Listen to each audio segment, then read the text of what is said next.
Hi friends, பெண்ணே நமக்காக சேனலுக்கு உங்களை அன்புடன் வரவேற்கிறதுல ரொம்ப மகிழ்ச்சி. இன்றைக்கி நம்ம சேனலில் என்ன பார்க்க போகிறோம்னா, நேற்று இந்த வீடியோ பார்த்துருப்பீங்க. இதை பார்த்துட்டு என்ன கதை அப்படின்னு சொல்ல சொன்னேன். யாருமே சொல்லலை.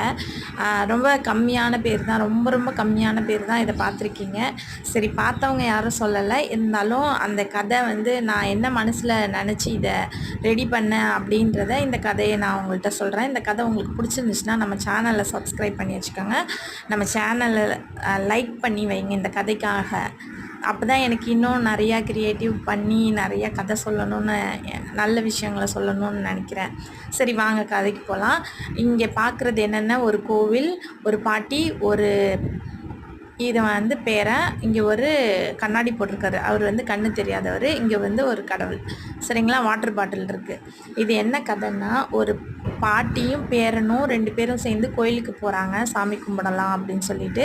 அப்படி போயிட்டு இருக்க வழியில் ஒரு கண்ணு தெரியாதவர் வந்துட்டுருக்கிறாரு. அவர் தண்ணி பாட்டிலில், அவர் வச்சுருந்த தண்ணி பாட்டிலை தவற விட்டுறாரு. கீழே தண்ணி பாட்டிலில் தண்ணியெல்லாம் கொட்டிடுது.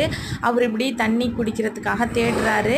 அப்போ உடனே அந்த பேரன் அவன் வாட்டர் பாட்டிலில் இருக்க தண்ணியை கொண்டுட்டு போய் அந்த தாத்தாவுக்கு கொடுத்துட்றான், கண்ணு தெரியாத தாத்தாவுக்கு. அப்போ பேரனை பார்த்து பாட்டி ரொம்ப பெருமைப்படுறாங்க, பரவாயில்ல அப்படின்னு சொல்லிட்டு.